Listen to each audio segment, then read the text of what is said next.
الحمد لله الحنان المنان الذي خلق الإنسان وعلمه البيان والصلاة والسلام على رسوله سيد الإنس والجان وعلى آله وأصحابه ذوي الخير والإحسان أما بعد فأعوذ بالله من الشيطان الرجيم بسم الله الرحمن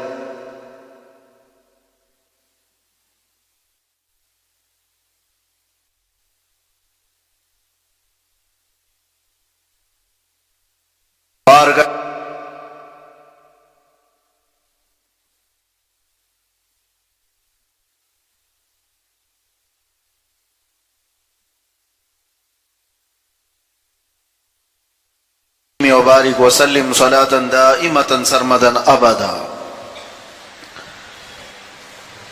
سب سے پہلی چیز مسجد میں حاضر ہونے کے بعد میں نے کچھ بدلا ہوا دیکھا تو اس لیے آپ سے کہہ رہا ہوں کہ اس مسجد کی جیسی روحانیت ہے اس کو ویسی ہی برقرار رکھیں۔ ہم پرانے ہیں اور کوئی بہت زیادہ اس میں اونچا نیچا کرنے کی ضرورت نہیں ہے۔ جیسے پہلے سب ہم کو آمنے سامنے سنتے تھے ویسے ہی آج بھی سنیں گے۔ ایسا نہیں ہے کہ بندہ 10 سال کے بعد اسپیشل ہو گیا۔ گھر کی مرغی دال برابر۔ ہم آج کی اس محفل کو موسوم کیے ہوئے ہیں ایک عشق و محبت کا امام، طریقت کا سنگم، شریعت اور طریقت کا سنگم، بلکہ علم کا ایک ایسا سمندر جس کا کنارہ نہیں ملتا، اور تقوی کا ایسا پہاڑ جس کی اونچائی نظر نہیں آتی۔ اس عظیم بارگاہ میں ہم آج خراج عقیدت پیش کرنے آئے ہیں جس کو دنیا امام اہل سنت مجدد دین و ملت امام احمد رضا خان فاضل بریلوی کے نام سے جانتی ہے۔ میں شروعات اس بات سے کروں گا کہ اعلیٰ حضرت کو سمجھنے کے لیے پہلے اعلیٰ دماغ بھی چاہیے۔ سڑے ہوئے دماغ میں اعلیٰ حضرت نہیں آتے۔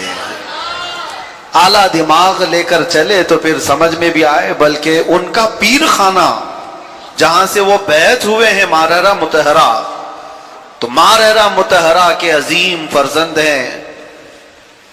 اعلیٰ حضرت کی شان میں وہ یوں کہتے ہیں، قصر رضا یعنی رضا کے محل کا مینارہ تو بہت بلند ہے، مینار قصر رضا تو بلند کافی ہے، تم اس کے پہلے ہی زینے پہ چڑھ کے دکھلا دو۔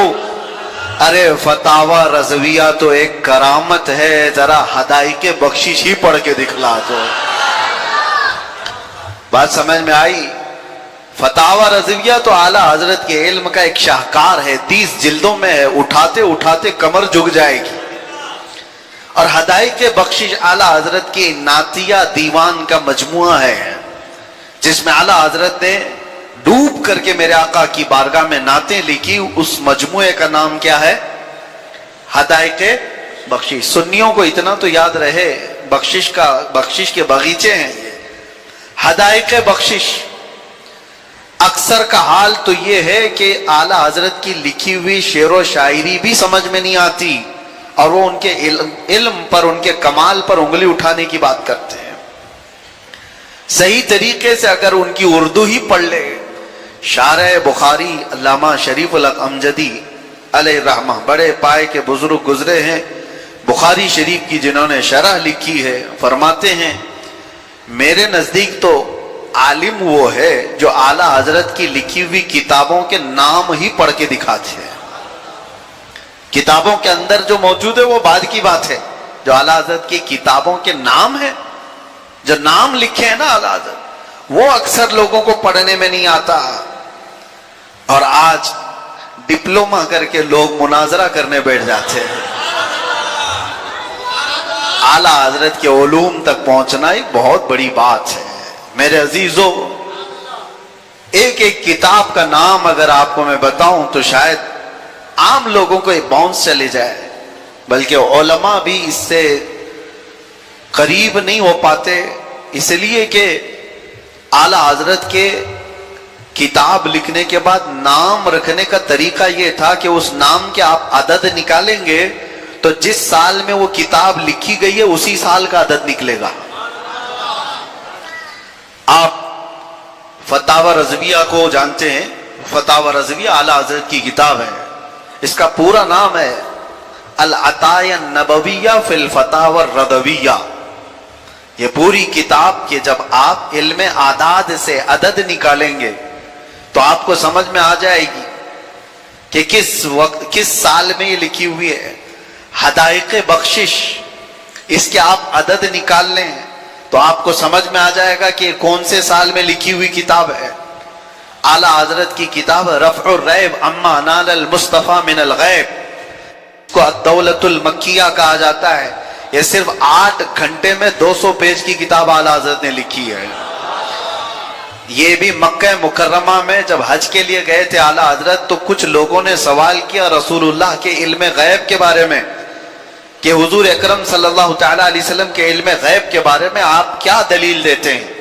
तो आला हजरत ने तकरीबन उसमें 200 दलीलें लिखी हैं और उसके बाद आखिर में लिखते हैं फकीर सफर पे था, जितना हाजिर था उतना लिख दिया।